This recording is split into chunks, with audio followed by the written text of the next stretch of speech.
Bueno, dando continuidad en nuestro programa, el segundo coloquio de Economía Social y Administración Solidaria, que el objetivo de la temática es reflexiones sobre otras racionalidades productivas y sociales.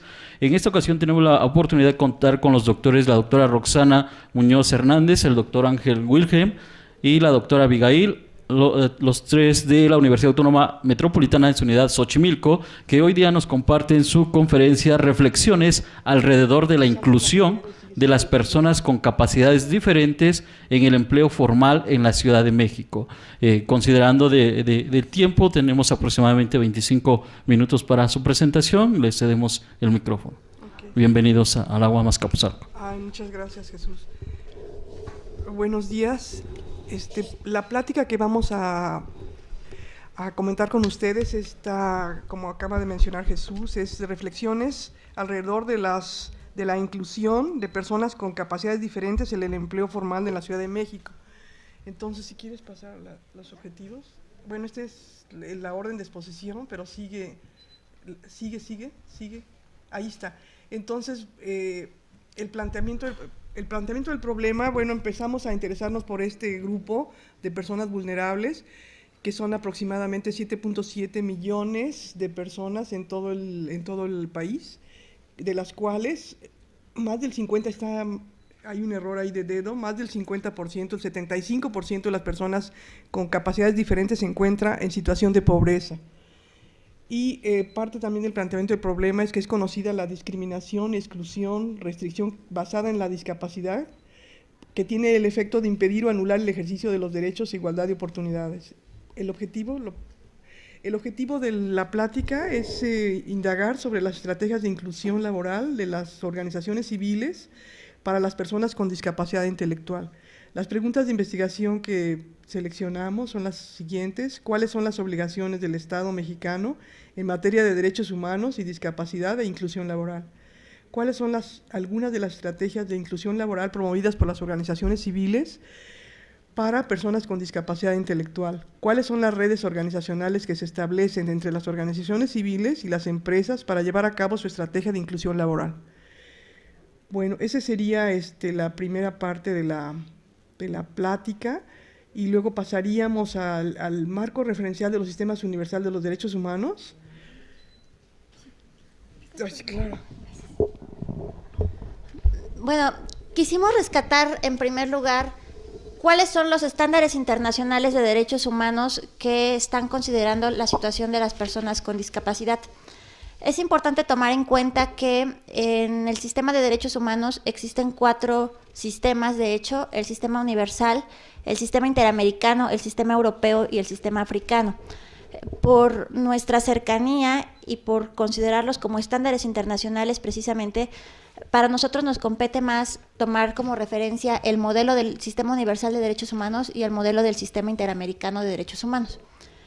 El modelo de Sistema Universal de los Derechos Humanos tiene como instrumento vinculante el Pacto Internacional de los Derechos Económicos, Sociales y Culturales, y también tenemos que a partir de este marco se establecen ciertas obligaciones respecto a los derechos humanos.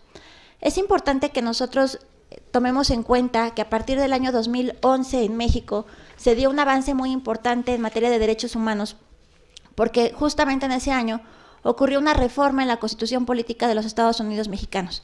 Si ustedes recuerdan o tienen la oportunidad de consultar alguna versión de la Constitución Política previa a ese año 2011, vamos a encontrar que lo que decían los primeros artículos, y sobre todo el 1, es que todas las personas en México tienen el derecho de gozar de las garantías individuales que otorga el Estado mexicano. Eso era lo que decía el artículo 1 anteriormente. Pero a partir del año 2011, con la reforma constitucional, ahora el artículo 1 dice: todas las personas tienen derechos que reconoce esta Constitución. Entonces se pasó de tener un sistema donde únicamente el Estado otorgaba ciertas garantías. Ahora pasar a un sistema donde el Estado y la Constitución reconoce que las personas intrínsecamente tenemos derechos humanos. Además, en este artículo 1, junto con esa reforma, se agregó que el Estado mexicano tiene obligaciones en derechos humanos, que son las de garantizar, proteger, promover y respetar todos los derechos humanos. y además debe de hacerlo con ciertos principios transversales, como son el principio de igualdad y no discriminación, el principio de equidad de género y el principio de la coordinación interinstitucional. Entonces, justamente a partir de este año, pues se hicieron algunas otras reformas en otros programas, en otros planes a nivel nacional que están tratando de apegarse a este marco de derechos humanos. Y fundamentalmente para el caso de las, bueno, no lo presentamos aquí, está en el documento en extenso, si lo gustan después los interesados se los podemos proporcionar, porque hay una tipificación muy clara a partir de la Ley General contra la Discriminación Mexicana, donde se establecen las obligaciones que el Estado mexicano tiene para respetar los derechos de las personas con discapacidad. Concretamente, por ejemplo, tenemos las obligaciones de que se garantice la apertura de los diferentes espacios, de que todos estos espacios se adecúen en función de las necesidades de las personas con discapacidad. Y, por ejemplo, lo que nos interesa en el tema, concretamente la cuestión del empleo. El Estado mexicano tiene la obligación de crear las políticas públicas que garanticen el acceso al empleo en igualdad de condiciones, con igualdad de derechos para las personas con discapacidad. También está la cuestión de la promoción, la obligación del Estado mexicano de crear las políticas públicas que permitan difundir entre la población la igualdad de derechos de las personas con discapacidad. Está también la obligación de respetar, donde el Estado mexicano se compromete a no interferir arbitrariamente, no crear leyes o programas o normas que sean regresivos en materia de derechos humanos. Y bueno, estos elementos que los obtenemos de los instrumentos internacionales son la base para generar estándares internacionales, para generar los estándares con los que vamos a construir nuestra legislación en materia de derechos humanos. Sí.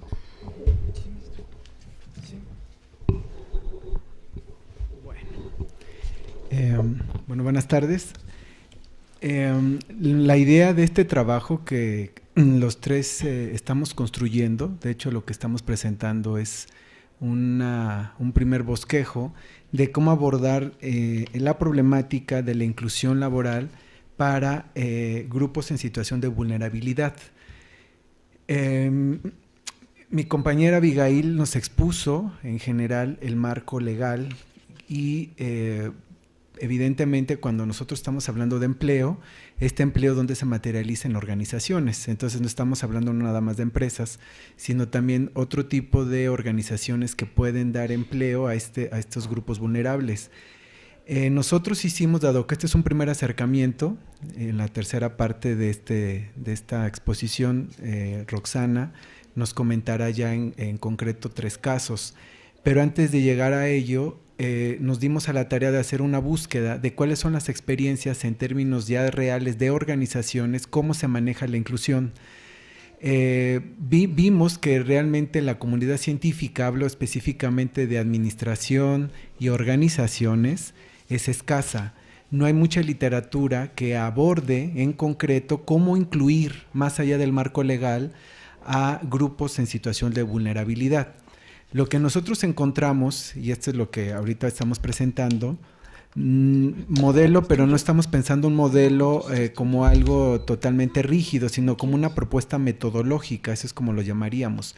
Cómo lograr sensibilizar en términos del diseño de organizaciones, en términos de las políticas de inclusión que se establecen al interior. Yo hablo de organizaciones, no nada más empresas, insisto, estoy pensando en mismas escuelas, estoy pensando en ONGs en general, ¿no? ¿Cómo incluir este grupo? Roxana nos comentaba al inicio, bueno, no son dos o tres. La cuestión de la vulnerabilidad implica, y más en la discapacidad, que todos estamos en riesgo en caer en ella. Un accidente nos puede automáticamente poner en este grupo en el indicador, en este grupo social. Hay distinto tipo de discapacidad. Y evidentemente, bueno, implica que nosotros estamos en un riesgo latente en poder caer en ella, ¿no? Lo que se nos hizo interesante es que en general, la administración en general no aborda en español muchos casos reales sobre cómo, insisto, incluir a estos grupos, ¿no? Lo que nosotros estamos proponiendo son las perspectivas de inclusión en las organizaciones, que son 3 niveles, de lo macro a lo micro, perdón, de lo macro a lo micro, macro arriba, macro abajo, micro arriba. Y evidentemente tiene que haber un marco legal. Hay un marco legal nacional, hay un marco legal de los derechos humanos, sí, pero nosotros vimos que la discapacidad se puede ver desde 3 perspectivas. Uno que se le denomina de omisión, que va ligado a aspectos religiosos o de superstición, donde se piensa que una persona que tiene una discapacidad cualquiera que sea, representa una especie de castigo divino o proviene de aspectos esotéricos, ¿no? Te castigó Dios y bueno, ya te quedas ahí y no hay manera, ya ni puedes trabajar, no tienes, parecieron ningún tipo de derecho, como lo comentaba Abigail. Ese es el de omisión. Socialmente se trata de anular. Entre menos se mencione que existen estas personas, mejor, no existe. El segundo es el médico, donde la medicina es la que nos daría la respuesta para poder incluir a estos grupos. Mediante el avance médico, bueno, existiría una cura y hay 2 grupos, los que están enfermos y que tendrían una cura y aquellos que estamos sanos, entre comillas, ¿no? Lo pongo esto entre comillas. Y el tercer modelo, que es donde nosotros estamos proponiendo este trabajo, proviene de un marco legal, sí a nivel nacional, pero también en cuanto a políticas internas dentro de las mismas organizaciones. Vimos que hay campos organizacionales donde no existe ningún tipo de legislación o política que incluya cómo establecer una especie de marco que les permita ejercer los derechos que comentaba Abigail al inicio. Bueno, entonces abajo se cruzan aspectos culturales y tiene mucho que ver en lo que nosotros consideramos como alguien que tiene discapacidad. Si hiciéramos el ejercicio, que no lo vamos a hacer, y preguntáramos a usted de la audiencia qué entendemos por alguien que tiene una discapacidad, daría distinto tipo de respuestas. Y ahorita en los casos que nos va a explicar Roxana, bueno, veremos que la discapacidad, una de las más graves y la que tiene mayor exclusión, es la intelectual. Entonces, no nada más es la cuestión física, ¿no? También es la cuestión psicológica, y que eso también puede llegar a golpear y a excluir, en este caso, a las personas que lo sufren. Entonces, abajo estaría la parte del marco, donde incluyen estos aspectos socioculturales de lo que entendemos nosotros por alguien que tiene una discapacidad y hasta dónde nosotros estamos reproduciendo estereotipos, y que estos estereotipos a su vez van a generar conductas que ya están dadas. O sea, son conductas culturales que de entrada, si yo les diría, saben que yo soy bipolar y me diagnostica el médico que decía con una discapacidid intelectual, pues tal vez más de uno se alejaría de mí por la cuestión del estereotipo, o no, o sea, eso voy.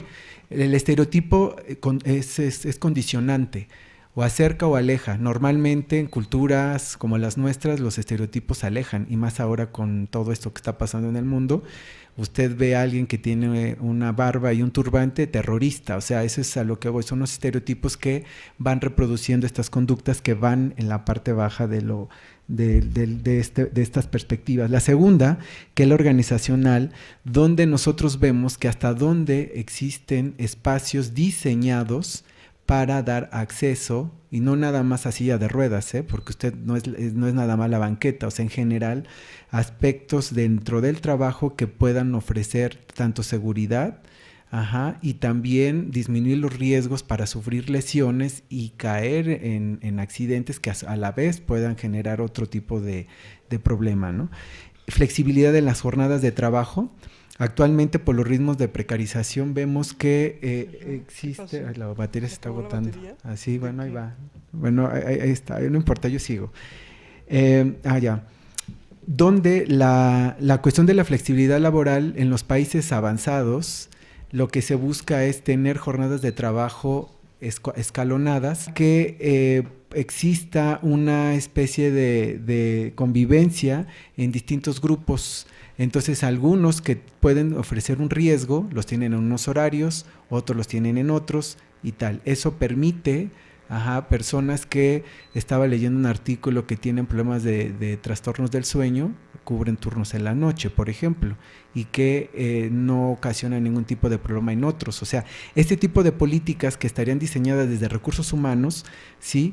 En tanto flexibilidad y también incorporar aspectos de cultura organizacional, donde todos los integrantes de la organización entendamos qué es una discapacidad y cómo poder convivir con personas que la sufren y la padecen, porque aquí a nivel organizacional es un trabajo de reeducación, como las variables que nos comentaba Abigail: género, discapacidad, todo lo que tiene que ver con vulnerabilidad es una cuestión de reeducación al interior de la organización, no es hacia afuera. La otra es en cuanto a las redes de apoyo y la percepción que se tiene de la discapacidad y la persistencia de los estigmas, va ligados a lo que comentaba hace rato de los estereotipos y los estigmas. Los estigmas, estos en sí mismos son excluyentes y que a nosotros, al estar construyendo las relaciones sociales al interior de la organización, vamos reproduciendo, y aquí el punto es estar conscientes que existen los estigmas. O sea, visibilizar el acercarse a aquel que es diferente, y también aquí hay un trabajo de a nivel de hasta arriba, intraindividual, donde se busca tener una especie de red interna para poder incluir no nada más al espacio y decir, bueno, aquí tenemos personas que tienen síndrome de Down, por ejemplo, y ahí están. No, tratar de establecer redes de convivencia. Más que nada son las perspectivas. Yo lo que resalto es que esto apenas se está trabajando. Artículos que consultamos, yo nada más anoté algunos, tienen de fechas del año 2000 para acá, o sea, hablo en inglés, y en español encontramos muy poquitos. O sea, ¿qué quiere decir? Esto es apenas un campo que se está estudiando, apenas se está estudiando. Y eso creo que nos tiene que poner a reflexionar, porque cuando uno habla de grupos en situación de vulnerabilidad, pues pareciera que es una especie de abstracción. Pero cuando empezamos como a hacer como ya un estudio más fino, vemos que pues realmente hay mucho camino que recorrer. Bueno, entonces a partir de aquí vamos a exponer en los casos que analizamos cómo se da la inclusión laboral, que no necesariamente tiene que seguir este modelo, porque estas son perspectivas, insisto, de la inclusión de personas que tienen alguna discapacidad al mercado laboral. Bueno, entonces a continuación vamos a relatar la investigación empírica para conocer las estrategias de inclusión laboral que tienen las organizaciones civiles que atienden personas con discapacidad intelectual nada más.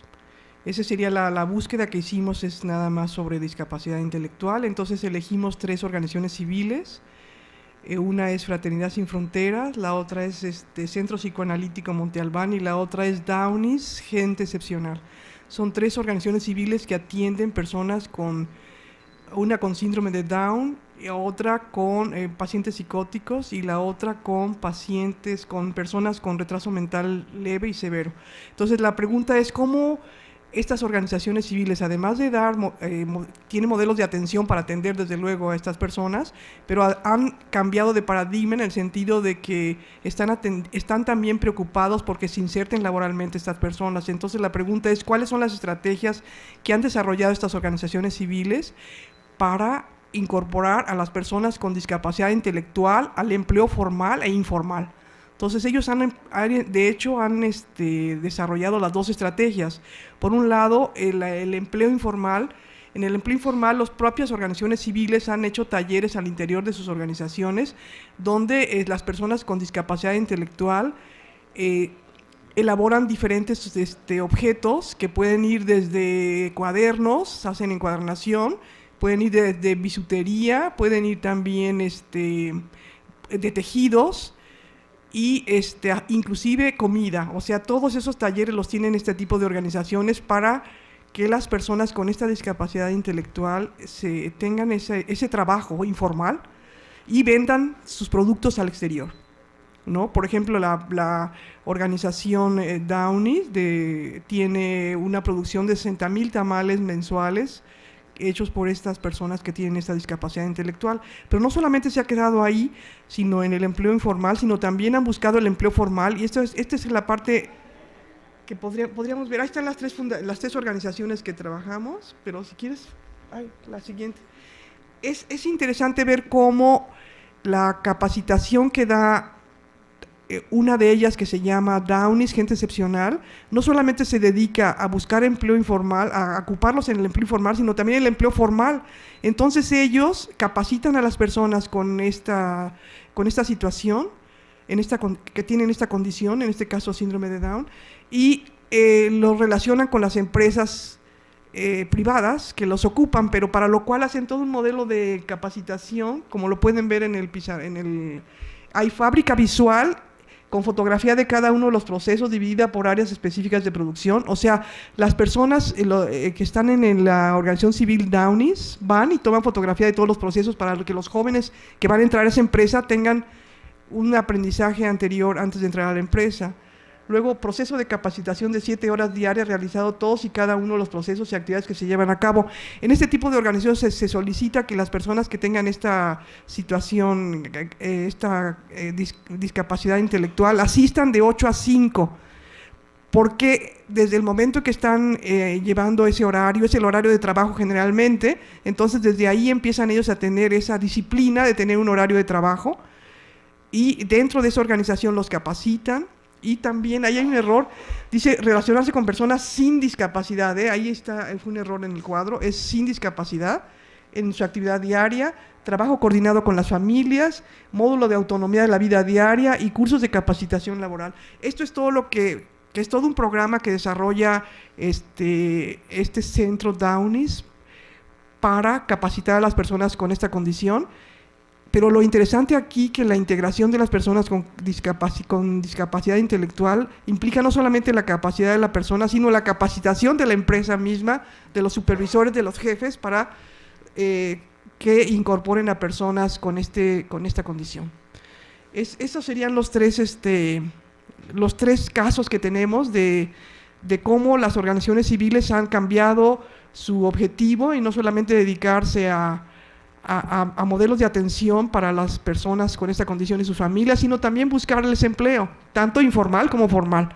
Entonces, de alguna manera las empresas también están interesadas en esto, porque hay una exención de impuestos para las personas que ocupan personas con discapacidad. Entonces eso también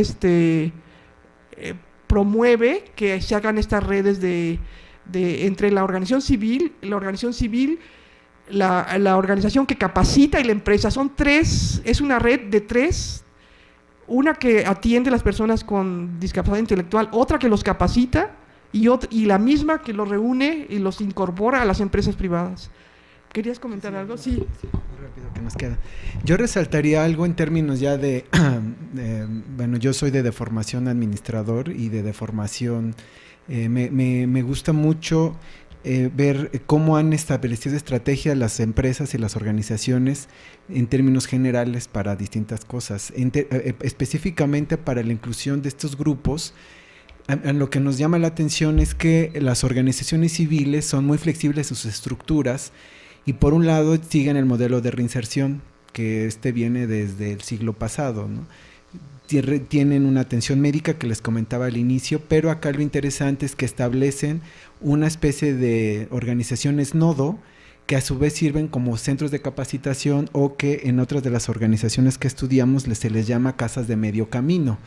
Estas casas de medio camino lo que hacen es tratar de establecer las maneras para que puedan recibir su atención médica, una capacitación y una sensibilización para la inserción del mercado laboral, porque evidentemente una persona que tiene una discapacidad intelectual no puede tomar decisiones, ¿sí me explico? O sea, no lo pondríamos a conducir un autobús o un metrobús, o sea, eso no, pero lo que sí podríamos hacer es que esta persona pueda hacer trabajos operativos muy básicos bajo una supervisión médica, tal vez que esté recibiendo su medicamento, etcétera, pero que a su vez esté acompañado, que esto es lo que nosotros estamos resaltando, por otros iguales.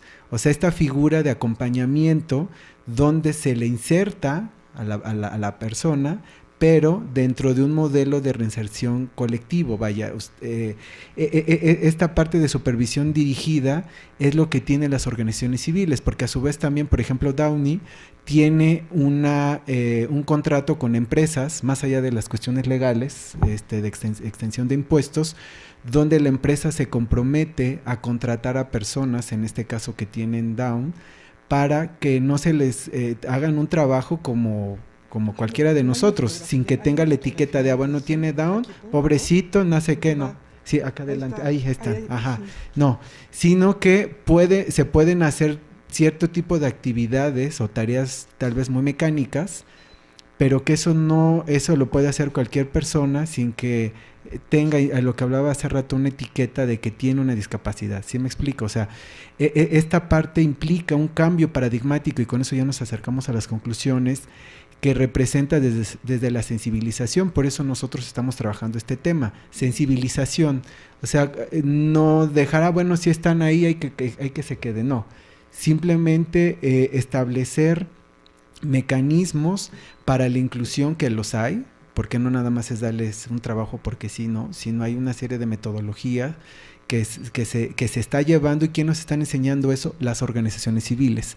Y creo que esa es la parte que hay que rescatar. Ellos tienen una forma en red interesante que captan, cubren una necesidad social que el Estado no tendría tal vez por qué hacerlo, si dijeran unos, otros sí, pero que ellos en estos 3 casos han logrado establecer excelentes resultados para la inclusión laboral de estas personas.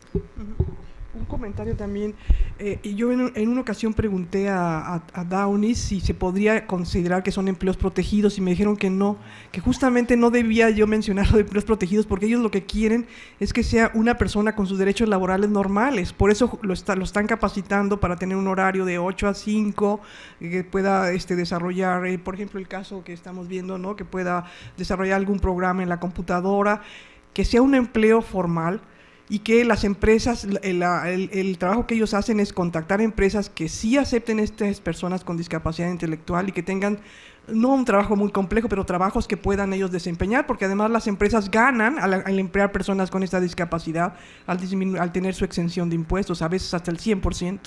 Entonces es ganar, ¿no? Para las dos partes.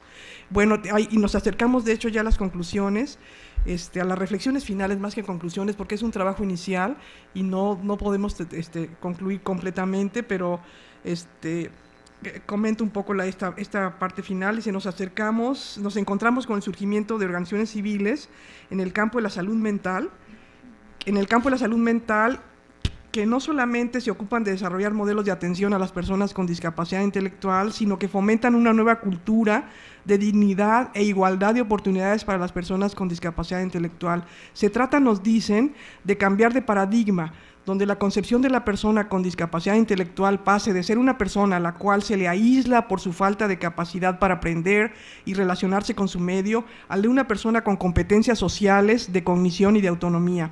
Este cambio de paradigma les ha llevado a las organizaciones civiles a desarrollar estrategias de inclusión laboral que van desde la organización de talleres productivos para que las personas con discapacidad intelectual vendan sus productos al exterior, hasta la implementación de talleres de capacitación para que aprendan diversos oficios que los habilitan para trabajar en empleos formales con derechos laborales garantizados. Para llevar a cabo la inserción laboral han tejido una suerte de redes organizacionales que vinculan a las organizaciones civiles en el campo de la salud mental con las empresas para llevar a cabo la inserción laboral de las personas con discapacidad intelectual. La relación de las organizaciones civiles con las empresas tiene la peculiaridad de que no solamente capacitan a la persona en el oficio que requiere la empresa, sino también la organización civil capacita a la empresa, supervisores, jefes, para lograr una mejor inserción laboral de las personas con capacidades diferentes. Por otro lado, las estrategias de inserción laboral de las organizaciones civiles para personas con discapacidad intelectual se han convertido en materia de interés público y son susceptibles de incorporarse a las políticas públicas, como ya ha sucedido en otros países, principalmente en los países desarrollados como España.